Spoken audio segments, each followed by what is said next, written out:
Okay, welcome everyone. This is the Virtues Campus follow-up interest meeting uh, from last week, continuation with the launch of the India Virtues Campus movement and the growing network of leaders that are involved. We've had over 60 people so far in the WhatsApp group and 70 people participating last week in the launch that was live and broadcasted via YouTube. And so today, Dr. David is going to break down the US model in detail, sharing our pitch deck, the presentation we use when we share it with investors and people that are potential Virtues Campus pastors or administrators or regional launch catalysts that would like to oversee and help spread the Virtues Campus in their region. So I'm going to bring that slide up.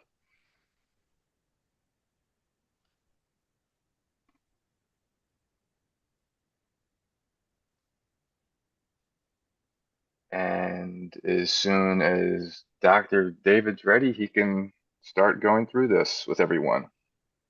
All right, very good. Thank you, Zachary. Um, I was so encouraged by the response of after last week's session, and thank you for carving out again this time to be with us. I realize that maybe some of you, many of you, are familiar with the Virtues Campus as a result of being with us last week and perhaps hearing it in other contexts as well. But I also realize there may be those who were not with us last week, so this is rather a new concept. And I want to keep in mind then both those who know a little bit more about it and those who do not. And so I'm thinking about that as I come to my comments. Before we get to the actual pitch deck, I want to give a little more context, which I think always is very, very helpful. A big picture, historical background for the development of the Virtues Campus. The model that I'm about to show you again in detail has grown out of Vishal Mangalwadi's vision for church-based colleges as he first fleshed out that vision in Appendix 3 of his book, Truth and Transformation. It's a vision of local churches becoming educational centers of their communities. It's a vision, a strategy for the church to take back education from the secular university to the original space God meant for it, that is, the family and the church. The Virtues Campus model is an attempt to begin to put that vision into practice. I like to say that it is where the jumbo jet of the third education revolution touches the tarmac, where the vision becomes concrete and where the vision is implemented. Again, a little bit more history. In 2014, a few of us in Minneapolis, St. Paul, Minnesota, in the United States, asked Vishal Mangalwadi to come and spend a summer with us. We had just read about Appendix 3. We're wondering if we could possibly implement that starting in the United States. He came and spent 10 weeks with us, along with Ashish Alexander.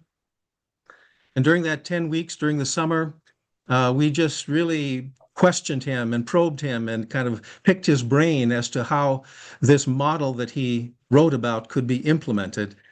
At the end of that summer, we had a founders meeting and we decided to take the next step and to form a board. We came up with our name, the Virtues Campus. And then at the end of that year, I stepped aside from being pastor of a two-point congregation and devoted myself fully to developing the model, thinking that perhaps I was the one that was to take the model forward. So the next year or two, we worked on developing the Virtues Campus model. During that time, we refined it. We worked with partner university. We developed curriculum. I became the first academic pastor for 2 years because I wanted to know the inside workings of the model so that I knew what it meant to be and what it took to be an academic pastor and the model. After me, I found someone else to be the academic pastor, and I continued to develop working with churches and trying to implement this, first of all, of course, in the American context, and now it's spread beyond the American context to other parts of the world. When we started communicating the new approach of higher education, we struggled with how to communicate the new paradigm. It's a bit complex. It's different. It's kind of out of the box.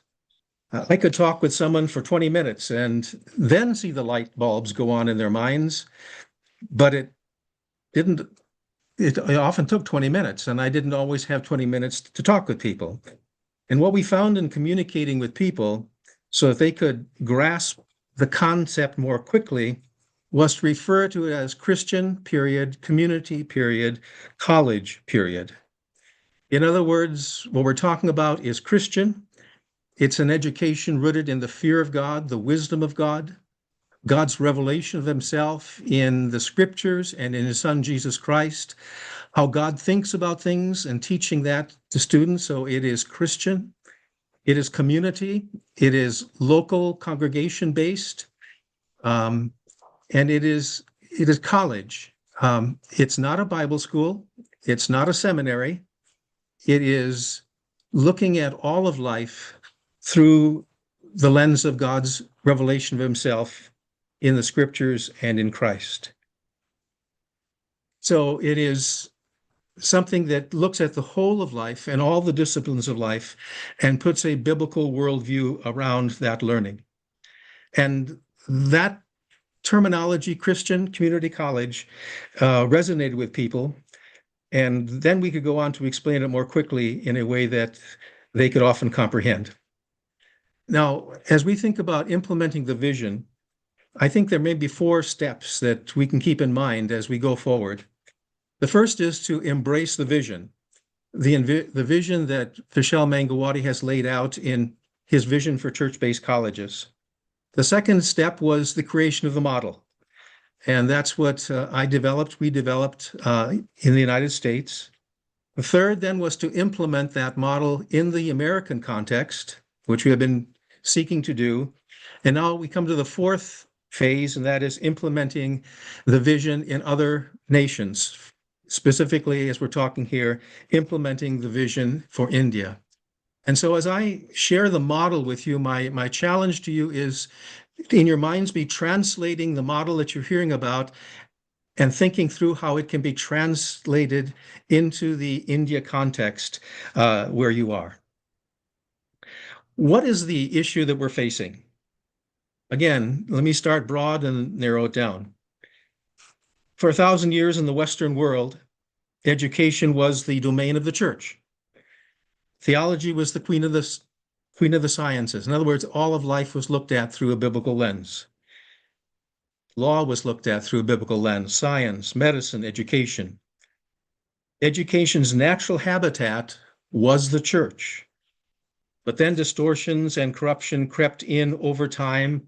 And so after igniting the renewal of the church in the Protestant Reformation with the rediscovery of the doctrine of justification by grace through faith, Martin Luther turned to the reforming of the universities. His rediscovery of the doctrine of the priesthood and kingship of all believers birthed modern education, equipping everyone, even the lowliest of women and children, to be able to communicate directly with God by reading the Bible. In the wake, churches in the 16th and 17th centuries began widespread instruction in literacy. Again, in the American context, in early America, 116 of the first 118 colleges and universities were started by church leaders. In other words, the early church in America discipled their nation through these colleges and universities. But again, in time, the church gave over education to the state. And now we face the situation that we are in. And that is that post-secondary education has been outsourced to educational institutions that are no longer accountable to the Christian family or the local faith community. As I mentioned last week, if I send my daughter to the university and she comes back a neo-Marxist, who do we hold accountable? Or if I send my son to the university and he comes back a girl, who do we hold accountable? In other words, we have outsourced our young people, professors who don't believe in truth, and they are discipling our youth. So the challenge and the need before us is this. How do we return governance of education to the space God created for it, that is the family and the church? How do we return the power dynamics back to the client? A proposed solution is the Virtues Campus approach. In other words, establishing local sites as education centers of their communities. You go ahead with the slide, Zach. The Virtues Campus links high schools, homeschool co-ops, and local churches with accredited partner universities, providing students a pathway to a BA degree that eliminates huge college debt. The Virtues Campus mode, or the model, I should say, is this. The Virtues Campus is a champion of local governance of education. Students meet for local in-person classes and take online courses simultaneously.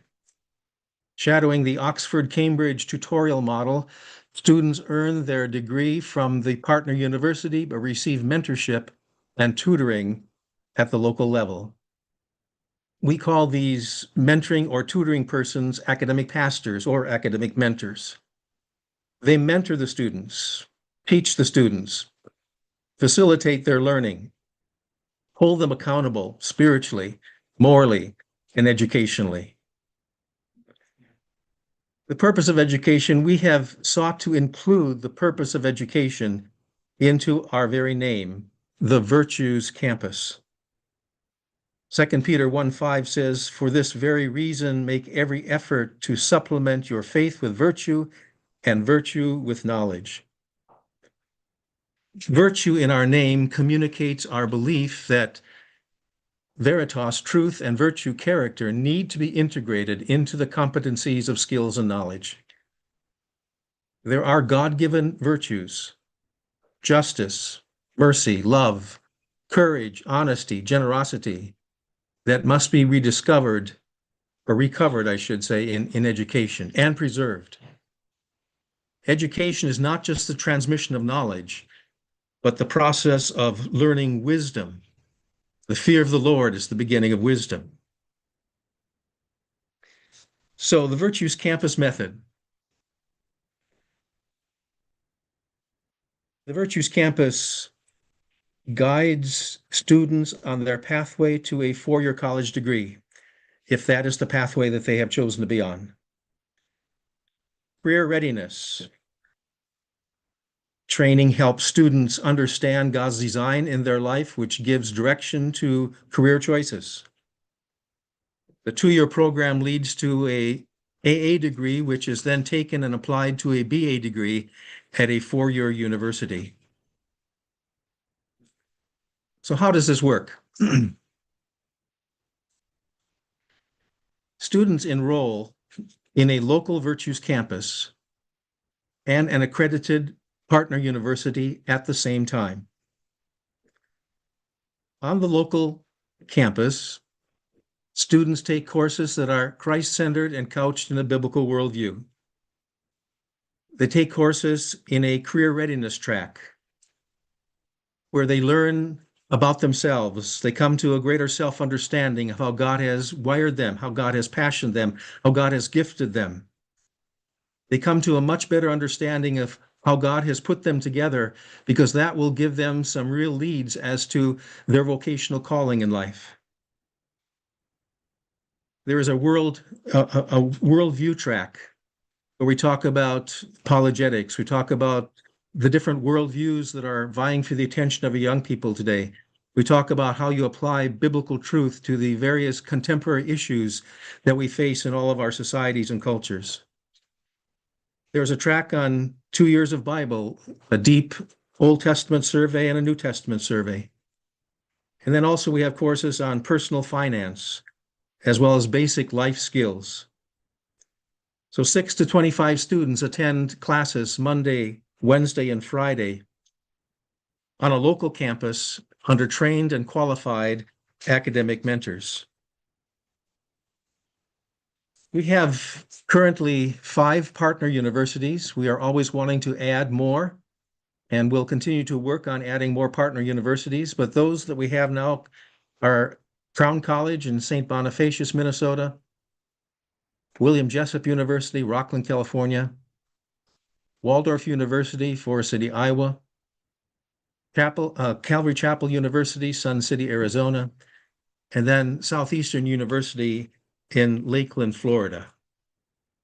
So our students then have a choice of the partner university through which they want to get their 60 credits, which equals an AA degree, which might be also the university where they continue beyond the 2 years to the BA degree, or they can take their 60 credits and take it to another university uh, to work on their BA degree if that's the pathway that they're on.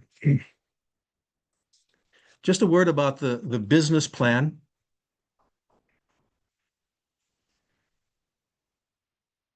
Want to advance it, Zachary?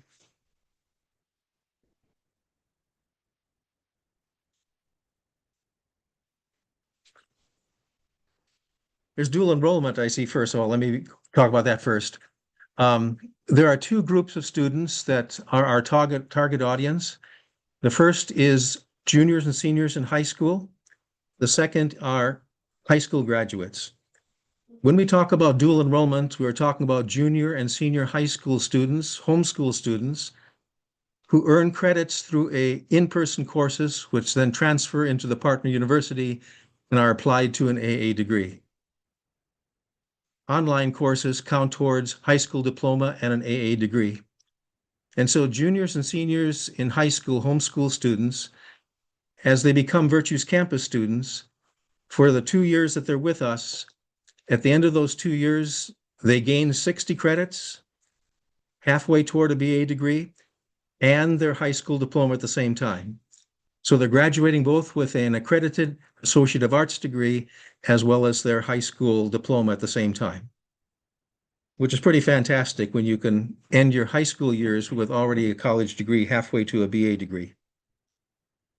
The second group are high school graduates.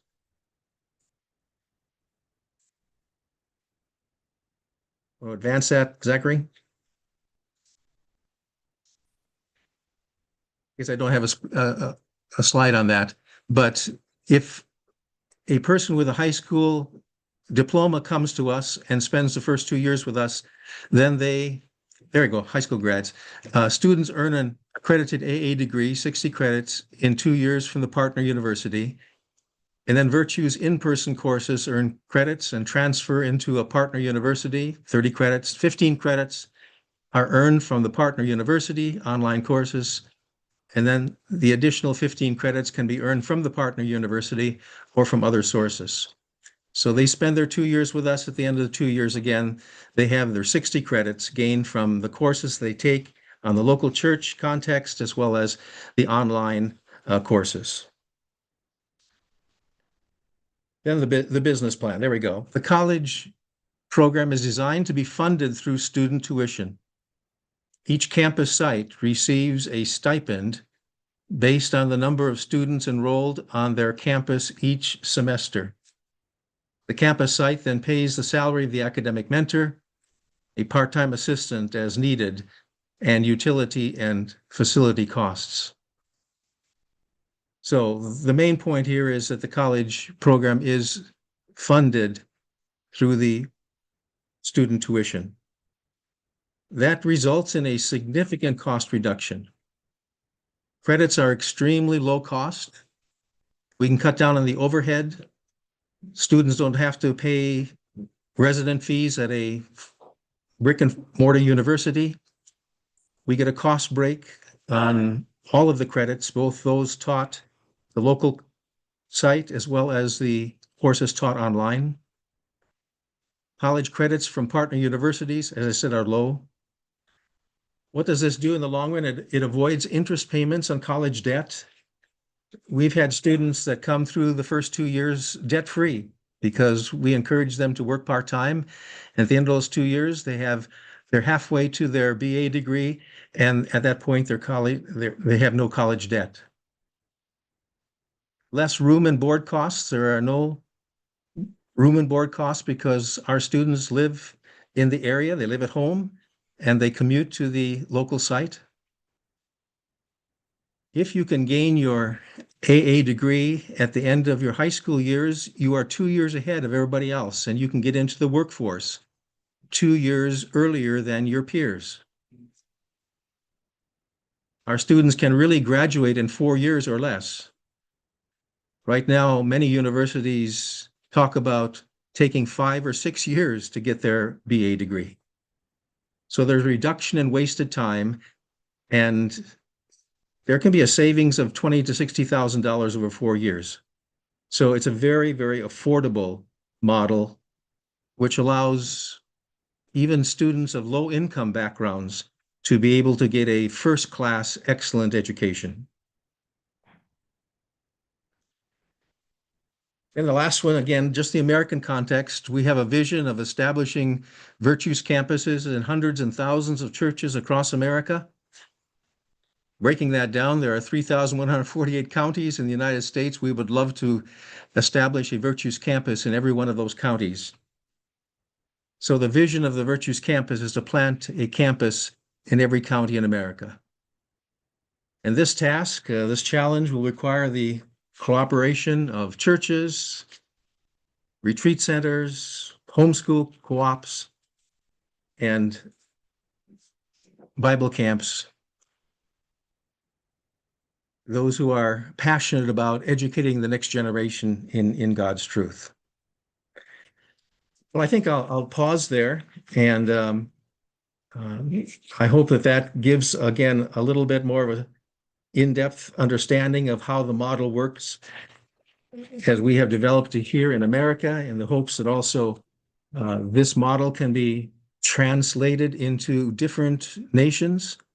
We know there will be changes in the model, but we do believe that those core elements of a local site, an academic pastor, a mentor, and a partner university will most likely be the components that are consistent in every cultural context and nation that implements the Virtues Campus model. So thank you.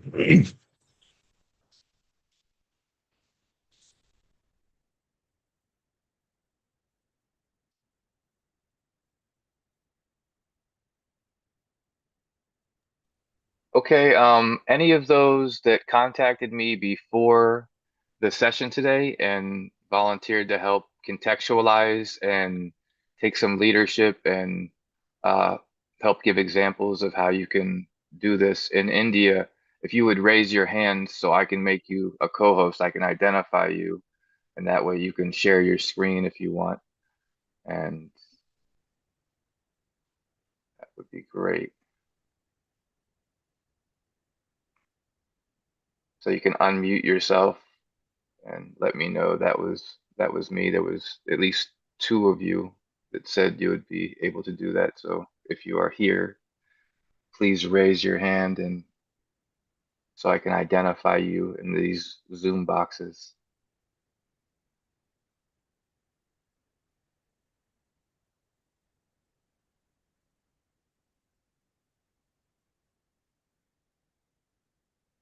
Not sure if they were able to get on. So if anybody else has any questions for David concerning anything of any clarification on any specific slides, Warren, it'd be great if you could keep your eye on the chat box. And then also if you have anything to say, you are a co-host, so you can chime in.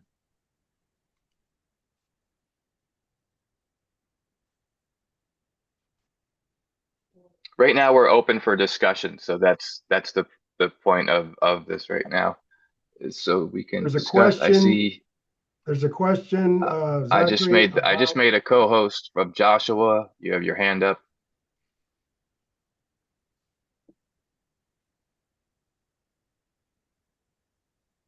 um, can I say something here?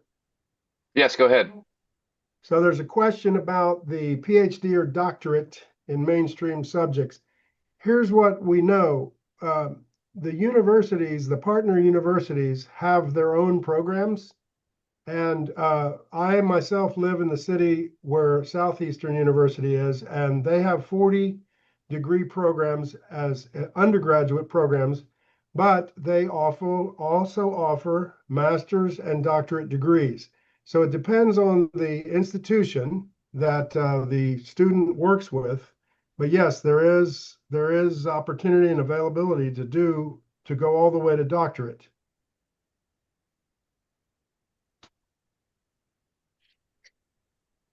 Joshua has his hand up. Go ahead. Yeah, hi. Thanks for making me a co-host. And actually, I asked the question to you, I mean, in the form that actually fees will be a main concern here. And how are we going to, I mean, going to propose about the fee model? Like, I saw the website, I mean, the Virtuous Campus website. Are we going to give this same amount of fees in India? I mean, the same amount of dollars in India, or are we going to consider about uh, trying to translate the fee structure according to Indian context? That will be my number one question. And my number two question, which I'm thinking of, is while contextualizing according to Indian context, in majority of the children who are studying in the place where I am, Chennai, most of the government schools and even in the private schools, many learn most of their languages, most of their subjects in their mother tongue, that is Tamil language. Okay, so when they go for higher education, they suffer actually learning English language. So, so will we be able to add English as one of the main subjects? Will we be able to do that, or will we be strictly following the curriculum of the university? uh, which we are in tie-up with. Uh, so how are we going to do that translation as well? So mostly, uh, so these are the kind of questions that immediately come into my mind, and I have noted down certain things which I can ask you step by step if these are answered. Thank you for the question. Maybe I'll let Warren respond in a few minutes to the language question, but I think your first question had to do with finances, correct? Um, how does the financial plan work in the Indian context? Right now, we are working with that question with a start of a Virtues campus in Bulgaria.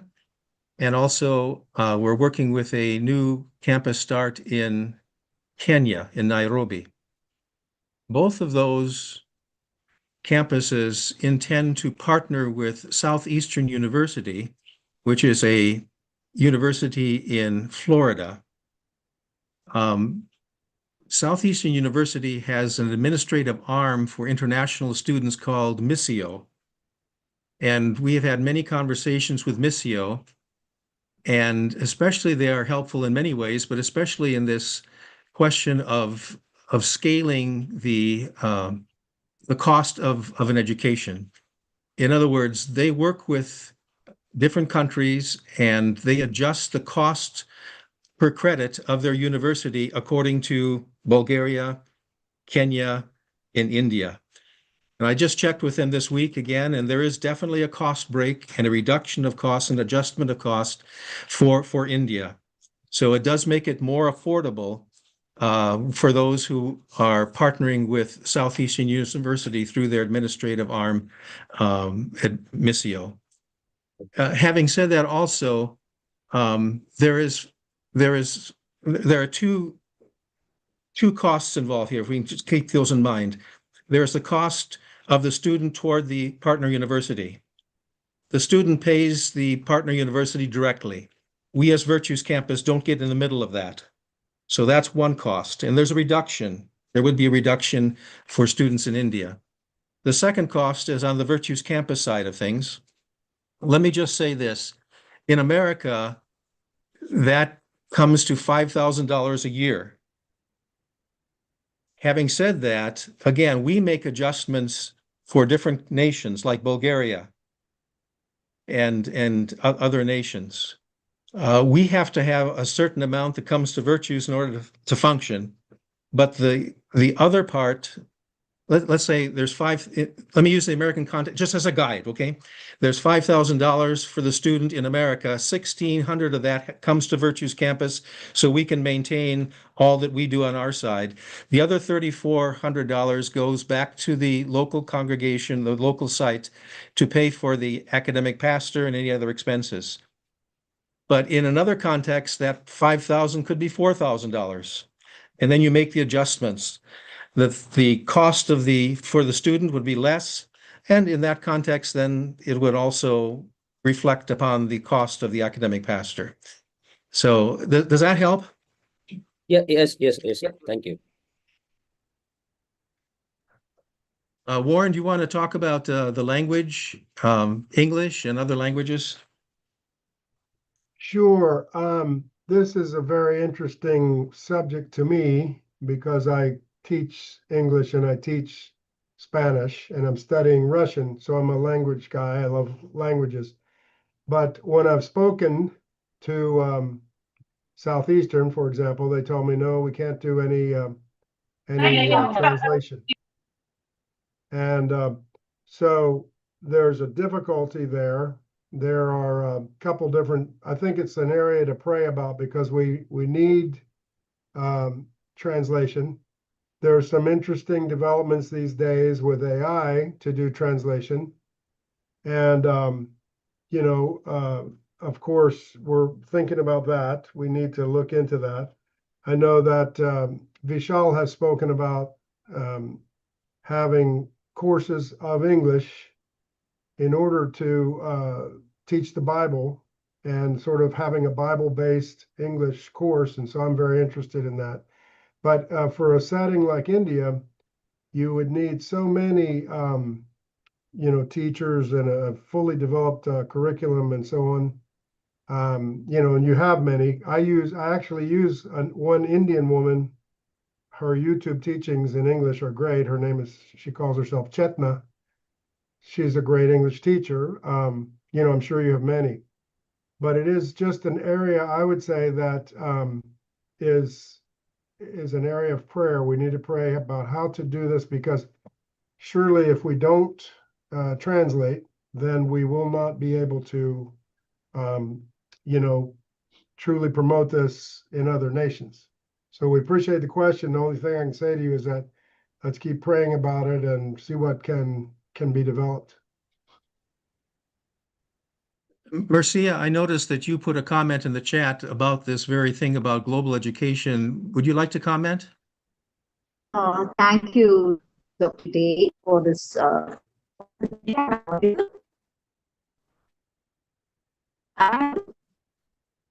No?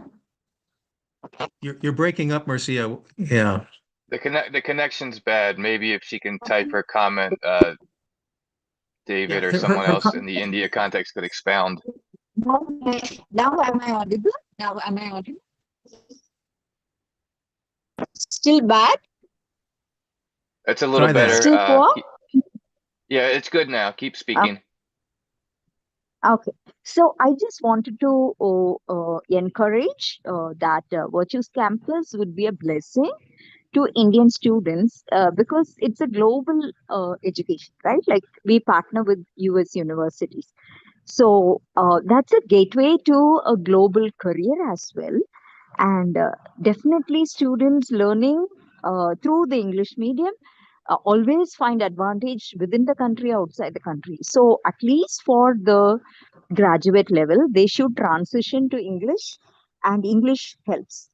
As far as vernacular is concerned, mother tongue is concerned, we can give some content in Tamil for them to read and understand. But then definitely, I believe that English education helps a lot. And those who have prioritized learning English at a younger age, either through a formal education system or through the homeschooling, it has benefited them very well. So, if we really want Indian Christian young people through the church to be benefited, we have to ensure that they learn English and they learn Virtues Campus content through English. That's one comment that I wanted to make. Yes. Thank you, Marcia. David, there is a question about the theological training of an academic mentor. If I may, I would like to answer that, and then you can say whatever more you would Of course. like to share. I think Of it's course. very important to understand that Virtues Campus is not at all seeking to be a seminary or Bible school. And this is one of the reasons why some people had problems with the term academic pastor, and we wanted to call them academic mentors. I think it's very important to understand that an academic mentor is a person who guides these folks through academic training.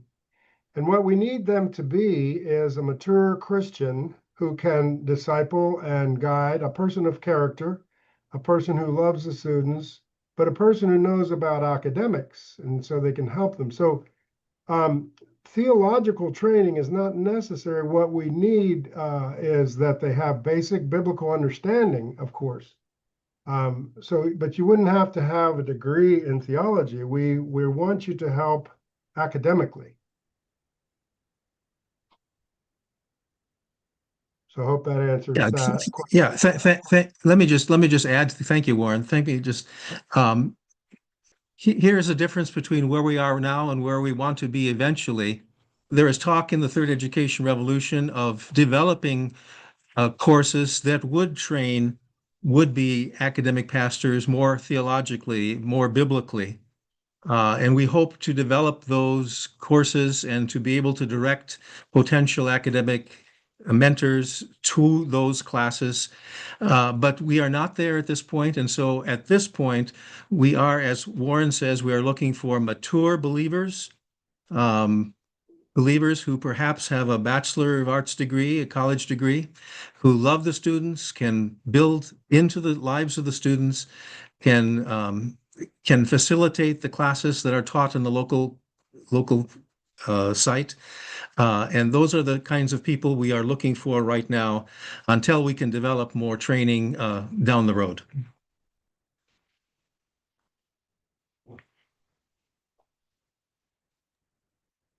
So any questions or comments or contextualized wisdom from the group here? Just feel free to unmute yourself and share.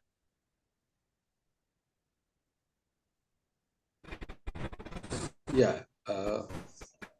Hi, I'm Hi everyone, here. this is Sandeep here.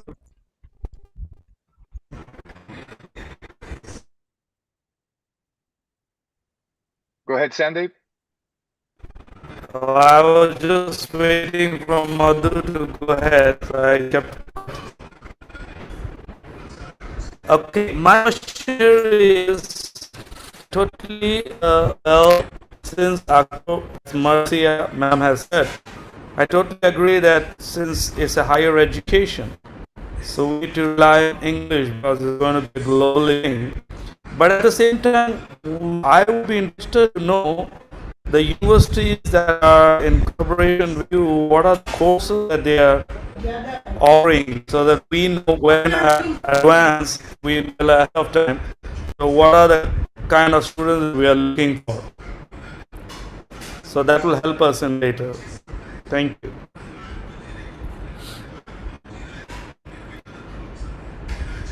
Was I audible? It was a little choppy. Can you concisely ask the question one more time or type it in the chat? It was Maybe not difficult use to your video understand. because sometimes that slows the stream down. Actually, he was asking the question that Okay, now go ahead. Actually, he was asking the Go question ahead, that Zachary. what kind of courses does the university which we are in tie-up provide, so that he will be able to understand. He was asking about what kind of courses those universities provide. Okay, the question is, what kind of courses do the partner The partner universities, university. yeah, the Yes, partner yes, the partner. universities, yeah. So they would Um, have to look at each five of those universities specifically and look up what courses they offer, correct? At this point. that would be the thing to do. Go to the universities and you will find on their website the BA degrees and doctoral degrees that are offered through those universities. So I will share the pitch deck that has those universities in the chat. That way people can look that up.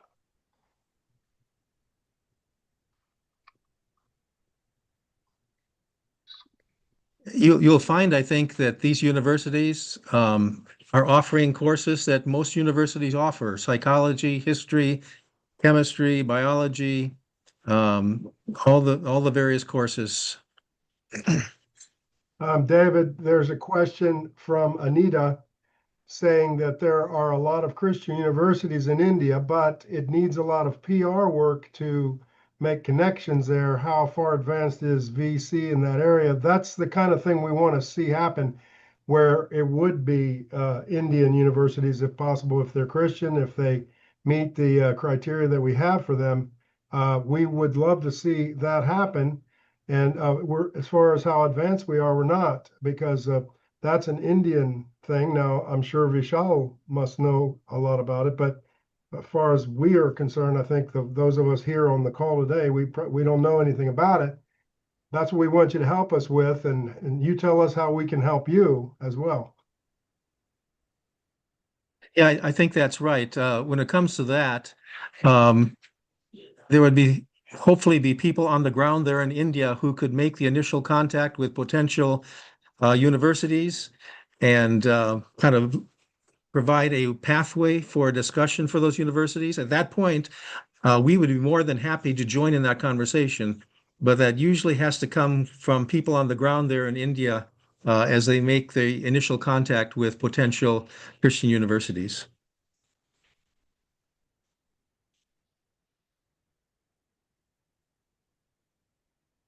If you have a question or comment or any contextualized wisdom, feel free to unmute yourself and share with the group, or a question that you put in the chat that has not yet been addressed to your satisfaction. I have a question, please. Yes, go ahead. How do you become an academic mentor? So the question is about the orientation process, David. Yes, yes.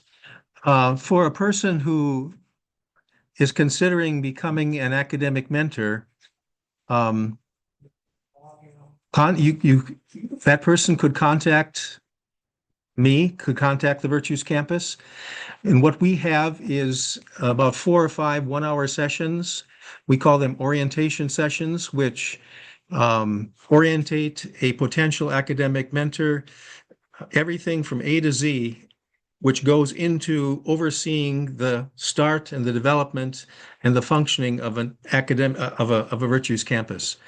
So let us know about your interest, and we will take it with you from there and give you a thorough orientation as to what all is involved in being an academic mentor and starting a Virtues Campus.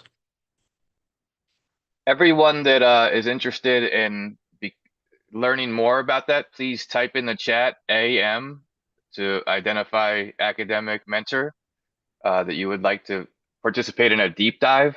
Next week, we're considering having a 1 hour deep dive at the same time, same day, to go through all that entails. So there's a lot, there's at least 6 people that identified themselves already, David, that would like to participate in a deep dive next week.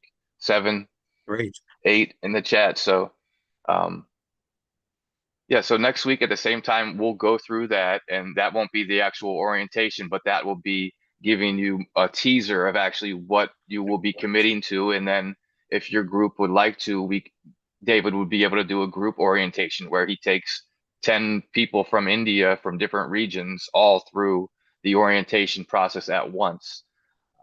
So and everybody, I encourage you, there's links to the Virtues Campus India WhatsApp group and also a survey that we're doing to get involved and start communicating with people about this and how this can be multiplied, how there might be one region in India that pioneers this first, and then the other regions begin to duplicate it and learn based off of that. But there's a lot of communications in the chat, so I really encourage everybody, if you aren't in the WhatsApp chat, please do follow the link and get involved there.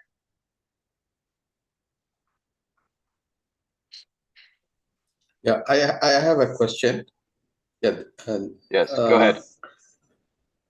are there any legal compliances considering the homeschooling college that we are trying to put up right now? Okay, now we are doing the vision casting among the children here. So if at all we get some students and we start virtual class campus in my area, say suppose if I start in my area, so do I have to go through some legal Indian compliances? Well, that is a good question. I believe is a question that came up last week as well. And again, those who know the India situation better than us can perhaps respond to that. There was a comment about ADF India. The defense, there must be a kind of a defense league in India as well, which would be perhaps very good to consult with to see what kind of legalities, if any, are might come into play with the start of a Virtues Campus. Again, maybe those who know the system in India much better than I can respond to that. Brother Dave, just to clarify something, to talk about the legal part of it, I just want to ask, from my understanding of what we've been talking, academic pastors only facilitate and provide for, because the course and the certificate is going to be given by the universities to which they are accredited, right? They're going to choose the course and they're going to follow the education system virtually about all that is given in the course materials by these universities to which they are affiliated, correct? That is correct. That's very well said. Yes. Yeah. So So in the that academic way, mentor, yeah, the academic pastor, the academic mentor is a facilitator, a teacher, but the degree comes from the partner university. So that's an entity that is in play in this. yes. So there is no question of setting up a campus, a school, or any kind of a system where they have to sit and study, or facility, or a structure, right? Well, Yeah, correct. Anything can the become a site, essentially, right? yeah, Anything can be yeah. that has internet access and what it takes to operate, just like we're operating here, essentially. Anybody that is on this Zoom call could potentially set up a Virtues Campus in their living room, garage, so to speak. There, anything. So Yeah, but each one Yeah, will be doing a different course, right? You see, in a campus or a setup like this, it is like maybe 20 students take up one particular subject or one particular course. But when you get into a church model, like, there'll be maybe around 10 of them enroll, they'll take up 10 different courses. So it will be one-on-one, right? They'll have to have the net connectivity where they will do their assignments, they will do their learning. Say, suppose I take up a course and I get affiliated to one of the universities, the same may not be good for my other members of the church who are going to participate. So it's going to be just one-on-one, right? It's more like a distant education that happens. no, Well, it's actually a cohort. It's a group. So go yeah, ahead, David. let me can comment on I? that. Yeah, There are clarify. 10, yeah, there are 10 core courses that are taught at the local church site over the 2-year period. All students in that cohort take those 10 courses. There is no picking and choosing. However, at the same time, simultaneously, they are taking online courses from the partner university, and those courses are different perhaps for each student. So the 10 courses are the same that are taught on the local campus. The online courses are different according to what course they take or what university they partner with. So there's a core Virtues Campus curriculum that David built out It's a 2 foundational year curriculum. So you guys can have that in English, but also translate that into local language, regional language. And like you'll see in the chat, I posted that for this movement to succeed, and this is what we had to find out sometimes the hard way in the US, was that you need 4 different types of leaders. Is that you need a visionary leader, a strategic leader, a mobilization leader, and an execution leader. So Priya was getting into strategy and into a little bit of execution about the nuts and bolts of how things work out. But yes, they would take every student in a cohort in a Virtues Campus site would take the core 2 year curriculum that David created, and they would take the also additional courses that they might be interested in from the partner university if they plan to do a 4 year degree, come to America, or just strictly take the courses online. Like all this stuff, there's a lot of questions, but there's a lot of options and opportunities that students have in this digital age. So those were things you would have to work out contextually, but like that's what the WhatsApp group's for, is for to continue these discussions that we start here, and figure out exactly how do we want to do that. And so continue the brainstorming after this session ends. So we've been on for an hour. I don't know how much more time David has, but we only plan for going for an hour. But so David, it's up to you how much longer you permit this. Yeah, if there's perhaps one last question that is burning in somebody's mind, go ahead and ask that. Otherwise, yeah, we want to be conscious of people's time. Sir, one last question. It may be a very basic question, but it regards regarding the cost of this degree course, because BA in India is regarded as a course which is the last resort of a student who is not able to come up with any other things. So in this case, the cost which involves in the tuition fees and all these things, it comes to a very huge amount when it is converted to Indian currency. So because around $4,000 per year or per course, it is a huge amount in terms of Indian currency and the mindset of the people, because BA course is not much regarded, which is a very good course in India, whether it is obtained from an US university or an Indian university. In the mindset of Indian people who is not able to afford for many other any other good degrees, that is the mindset of Indian people. So in that case, how we are going to reduce the cost of the course so that our students in the virtual campus will be benefited?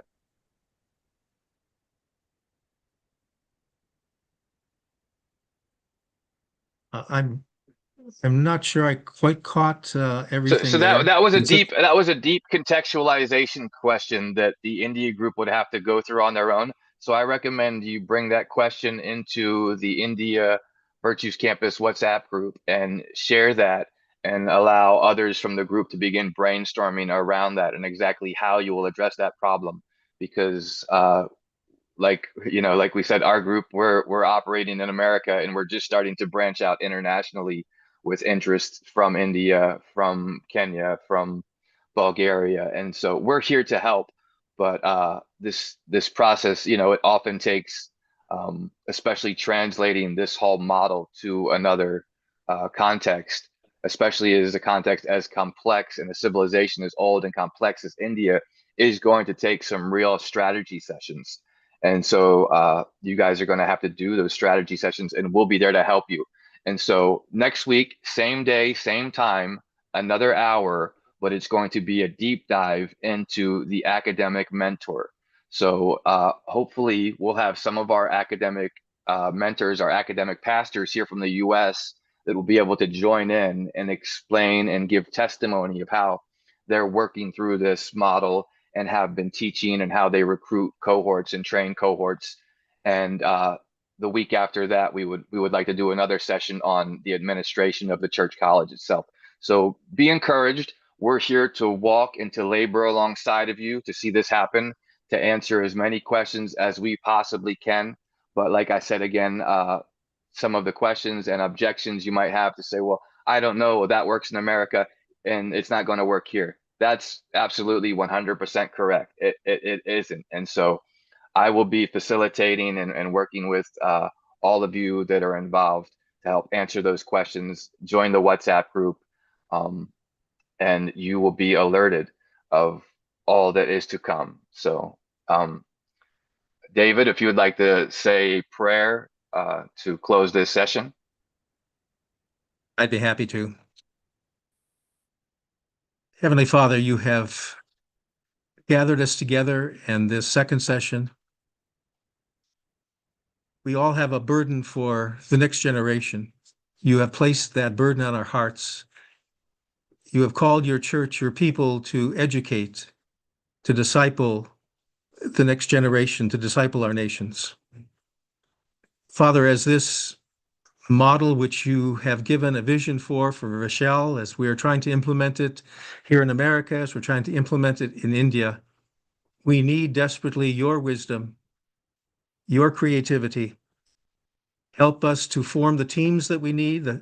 Pray for a leadership team there in India to be one that can lead this forward in India. And help each of us in our context to think through the questions that will always arise. But Father, you have called us, your church, to educate. And so we want to keep that call firmly in mind and work through the barriers and the hurdles that there might be in order that we might be obedient to your call. And so thank you for this session.